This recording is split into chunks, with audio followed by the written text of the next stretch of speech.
Hi, this is Simon Sylvester Chowdhury from CivLab. I'm really excited about this next city that we're doing a deep dive into, the city of Detroit in Michigan. Today, we have a great group of panelists doing work not just across the city, but in neighborhoods themselves, looking at that nexus of technology and our communities. So I'm going to pass it on to CivLab's director of Detroit, Emily Dabish, to kick us off for this next great dive into city ecosystem.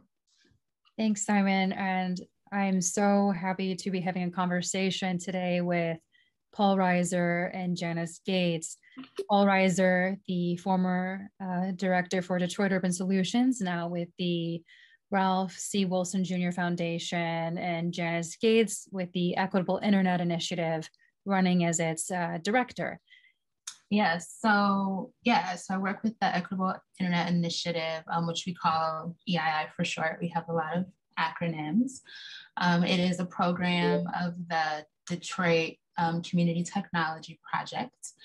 And primarily my role is essentially to ensure that the EII program is implemented within the current neighborhoods that we're working in. And just supporting our partners and project managers. As part of EII, we essentially train Detroit residents to build out their own wireless internet infrastructure. And our role at DCTP with the internal portion of the program is to support them with financial resources when available, IT support, programmatic support, communications, and we also convene and host all of the trainings for the digital stewards. Well, could you tell us a little bit about your previous role as the director of Detroit Urban Solutions and your current role with the Ralph C. Wilson Jr. Foundation? Yeah, thanks much, Emily, and great to be here. And so my previous role with Detroit Urban Solutions was director here in Detroit. Detroit Urban Solutions is a collaborative effort here in Southeastern Michigan that brings together various organizations across innovation sectors, academic, for-profit, nonprofit, government, and community-based organizations as well, in order to identify community-level challenges and responding to those tough challenges through collaboration, innovation, and partnerships. As of late, I have actually taken on an amazing new role with the Ralph C. Wilson Jr. Foundation, which is a wind-down foundation that, interestingly enough, focuses on Southeastern Michigan and Western New York. So the Ralph C. Wilson Jr. Foundation was created from the legacy of the late Ralph C. Wilson Jr., who was actually past owner of the Buffalo Bills. And so the foundation itself has really four main kind of focal areas for what it provides financial and other supports for. One being active lifestyles, another being preparation for success. So for young people all the way through career professionals for building life skills, critical life skills, and then caregiving, given that there are well over 40 million family members and people around the United States who care for older adults. So we focus on caregiving. And then last but certainly not least is entrepreneurship and economic development, which is what I primarily was responsible for during my tenure at TechTown. I know that in your work, thinking about the needs of residents has been so key, and whether in Detroit or New York or Singapore, whatever city is, you name it, that principle should really be guiding. And as you've worked on projects in tech in the city, how have you thought about aggregating resources that really reflect the needs of residents? Yeah, I think that, we've definitely taken kind of a systemic approach to this transformation from more individualized efforts to much more collaborative and interdisciplinary innovation.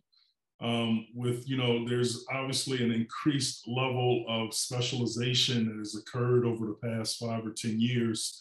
And you have different groups or community groups, private sector groups, government entities, individuals even who are looking at specific pain points that occur in neighborhoods and in cities around mobility, around energy efficiency, around health and wellness, around housing, et cetera. And so what we've tried to do with this increased level of specialization that we've seen is to bring this collaborative interdisciplinary kind of research and development approach, which becomes a necessity, and also the key important elements that Janice spoke of that they bring to the table. We share in this bottom-up kind of problem solving and iterative approach that really leads with community first. Also, I think importantly enough to mention that it's for us, as I'm sure it is for others who are in this space, that it's not about products, but much more about the challenges and the issues that residents and community members and community activists and ecosystem builders face, and bringing those kind of community-centered solutions to the table with a neighborhood level approach, and testing and iterating and showing efficacy at that level and value through collaboration, and then scaling that or translating that to other areas, and translating physically with respect to solutions and technology, or translating the knowledge that we have. And I think that's one major step around urban innovation in cities like New York and Detroit, is that translation of innovation and ideas and knowledge that is gained, so that we can mitigate mistakes and also learn from each other and develop great best practices that kind of fit within the Venn diagram. Each city has its own set of characteristics and its own DNA, but there are lessons to be learned and translated. And I think that's obviously why great conversations and conferences like SCNY need to occur. And so we're very appreciative of the opportunity that's been afforded to us, and how we've been embraced by the community, which definitely bends towards TechTown's long-standing history that has established that key word of trust in certain communities in our region. And I wonder, from both of you, how can urban tech specifically be used to better prepare ourselves and our cities, and also look to the future of cities? And with that, what type of infrastructure does this require? Do you see it as being more physical or more social? So yeah, I think I'll start with the second part of that question, because it's something, infrastructure is something that we've been thinking a lot about, especially as we are, 5 years into the Equitable Internet Initiative. A lot of our partners have, are kind of past the incubation stage. They're, into the expansion phase of their networks. So expanding into hundreds of homes. And we're getting a lot of, questions, from our partners and from the community about who owns what, and how do we really practice community ownership and then community governance, and also being able to define for our residents and community, what that actually means. So to be transparent, when we first started these networks, we wanted them to be community owned.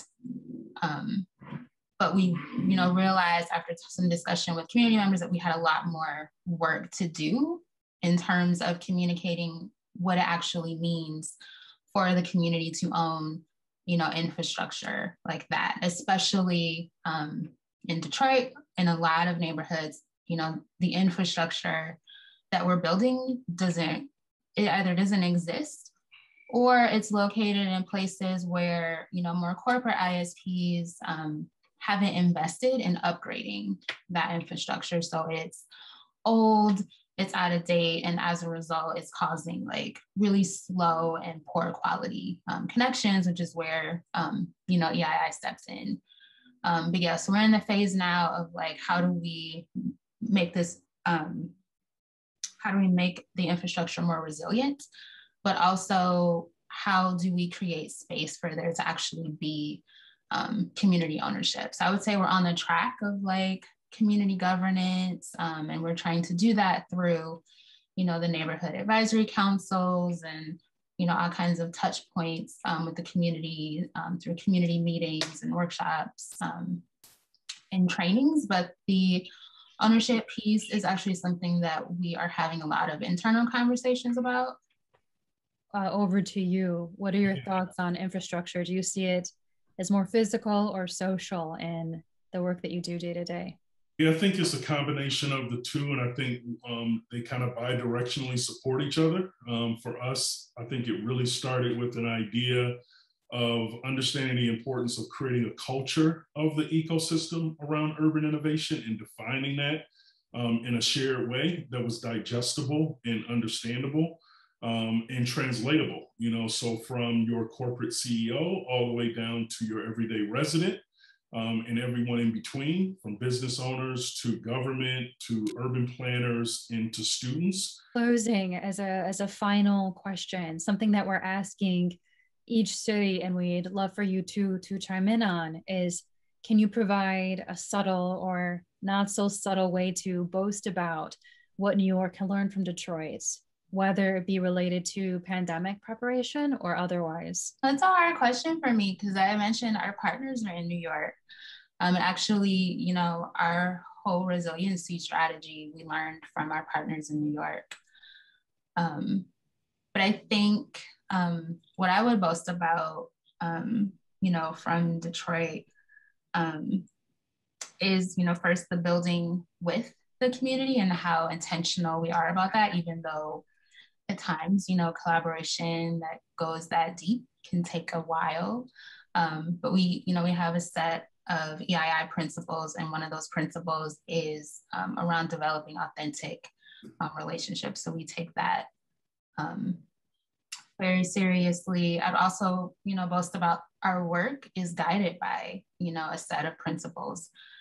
You know, EII and the Detroit Community Technology Project was born, you know, out of the Detroit Digital Justice Coalition principles, which was a cohort of grassroots organization in Detroit that are working towards digital justice. And so our work has, you know, always been collaborative. It's always been rooted in digital justice, digital equity, and, you know, racial equity as well. Because, you know, internet access isn't just about, you know, access or affordability, it's also about race and all of these other factors. And in Detroit, you know, poverty and unemployment and racism also play a huge factor in that. So it definitely, you know, lift up our principles and how like they guide our work, they guide who we work with, and they guide like how we move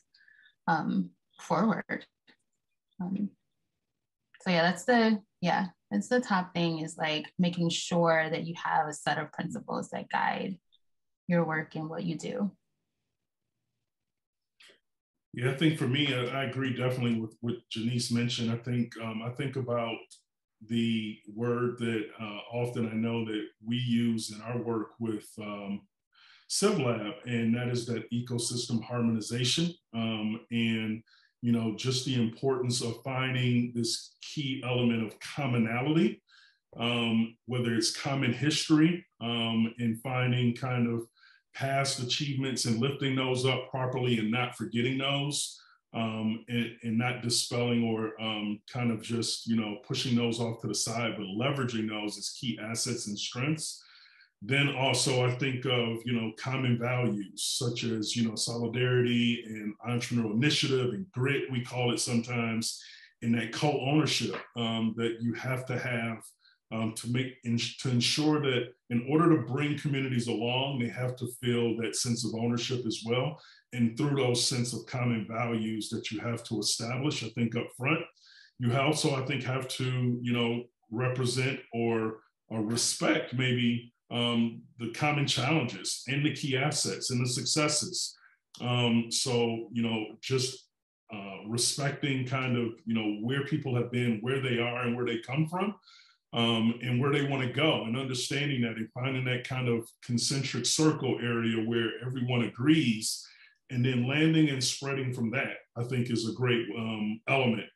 And then I think another kind of, this word commonality comes to mind for me around common communication attitude, kind of, you know, such as elements as high trust and being transparency and non-hierarchical, as Janice referenced, I think is so important, and something that we've really tried to embody. And I think it's really helped us from the beginning in being able to not only establish Detroit Urban Solutions as a framework and an initiative that people can buy into and want to be a part of, but also as we progress, that people have continued, and organizations at all levels have continued to stay engaged, and we hope that they continue to do so going forward. So those commonality issues, I think finding those central threads for any city, especially cities like New York and Detroit that are so culturally diverse and diverse in so many other different ways as well.